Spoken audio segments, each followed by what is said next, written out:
Hello, fish tubers. I hope you've all had a wonderful day. I'm making this video in the early evening. I'm trying to do them in the morning and the evening because otherwise I get glare from from a nearby window. So this way I spare you guys the glare. But today I wanted to basically just make a little video about the pecking order. And it's something we all hope to get right when it comes to cichlids, and it's an issue with all cichlids and some tetras, depending. Basically schooling fish. It's a schooling fish deal, but cichlids are more intelligent, and it gets a little more complicated. As you can see there, Big Red, just he's doing his thing.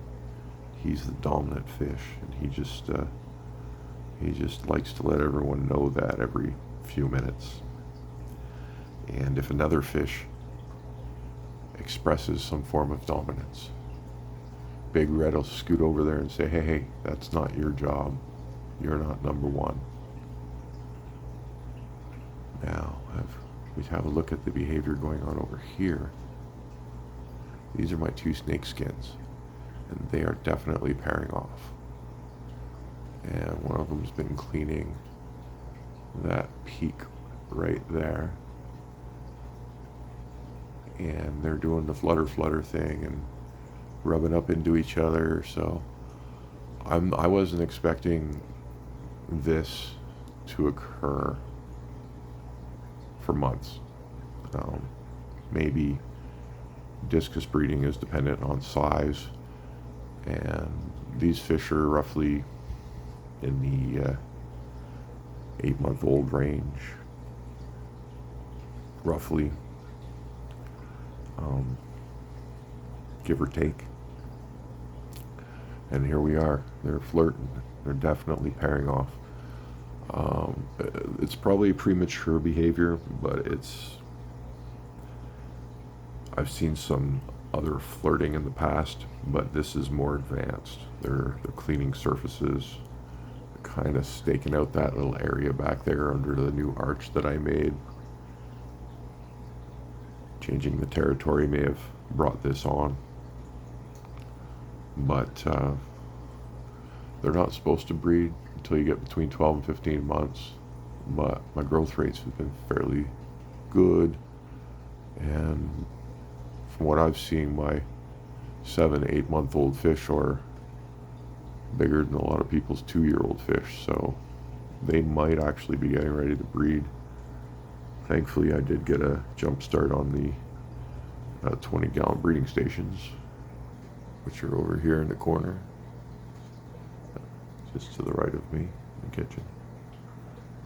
And so I got to get some heaters in those, and there's a breeding cone on the way. And yeah, now I'm not going to go and pull them right now and stick them in that tank and screw any of this up. I'll let them lay eggs a few times in here, because from what my research indicates, I don't know anything about this, and it's a learning experience for me, and I'm going to make videos and share it. And so I'm trying to video log my whole evolution of my experience as I build into a discus breeding operation. And this is just part of that. So I wanted to talk about pecking order, but then I was like, oh, they're doing the breeding behavior, so I thought I'd show you that. And we'll back off that, because there's the new one. It's eating beef heart now, pretty much getting a few nibbles in every time I feed. It could be eating more of my foods, like it won't touch any of the granules or the flakes or any of that stuff yet, but That's because it was probably raised on beef heart, so at least it's eating my beef heart now, and that's a good thing.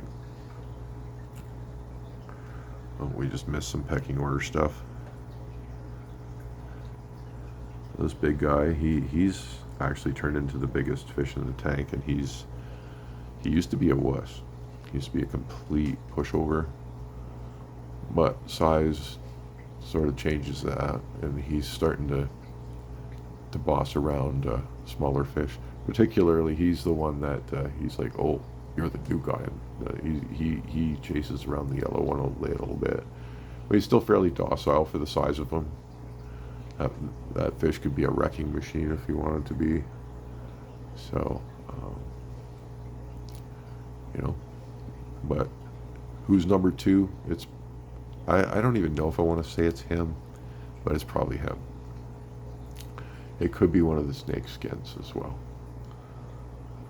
One of these snake skins is a lot more, male sort of dominant. Maybe it's the females that are the bossy ones with discus. I don't know that either. I'll find out when I figure out who's the boy and who's the girl. But I won't know until I see them lay eggs. So I can only guess for now. Like, those two fish look identical, but clearly they're trying to pair. They're cooperating. One's not chasing off the other. Big Red's coming in poking that one, so if Big Red's a male, I would think that the one he just poked was the male. If you're good at sexing any of these fish, drop a timestamp. Say the one on the left is a boy, the one on the right is a girl. That would help me if you're like really good at doing that. From what I read, it's a difficult skill. It's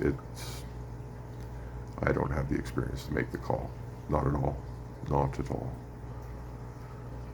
But yeah, so they're really liking this new aquascape, and it's having their little private hotel room back there seems to be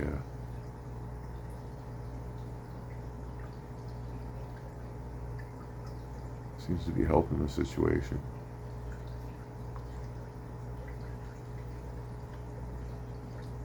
But you can see my tank's very docile because everybody knows their place.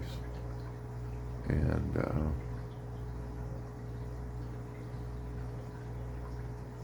it's basically just bow to Big Red and everything will be fine. And that little yellow one just totally hovers around Big Red all the time. Gets zero flack. Big Red does not boss that one around, so that could be another sign that Big Red's a male and Big Red favors little yellow. Then one might think little yellow is a girl, but we'll see. In about a month and a half to 2 months, she will be probably as big as this guy. Maybe bigger. So, and he's closing on Big Red already. A couple months ago, all of these brilliant turquoise with this pattern were they were small fish. They were like 3 inches. You can check that back in my video history.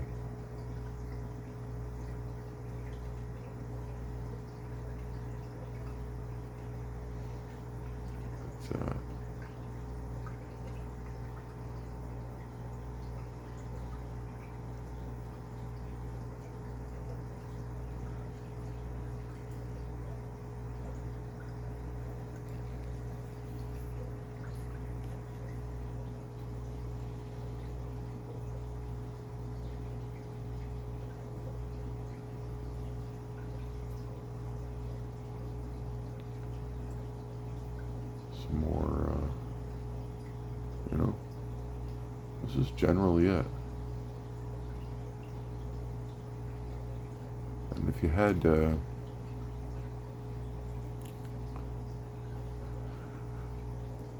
when I started off, I'd have 5 or 6 discus, thinking that should be enough. but it was just constant aggression. Like, I had to do all kinds of stuff to curb aggression. It was a game. And maybe they just learned to get along. It's probably what's happened. But I actually think the high population took care of it.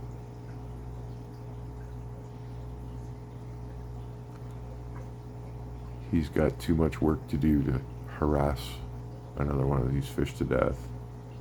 It just, there's too many fish to really claim a territory. So they just give up on all that and they just start living peacefully. Provided your conditions are nice. Now, if I start putting these fish under stress, they start fighting more. So that's also a factor. If I let my water go and,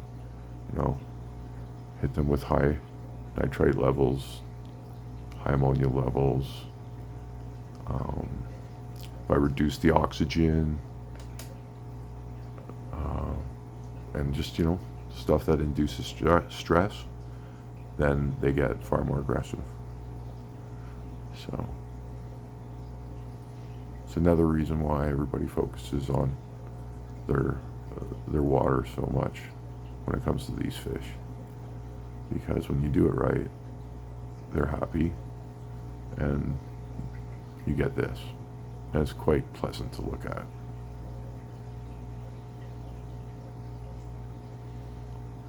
I've kept you long enough. This video is getting a little longer than I like them to be.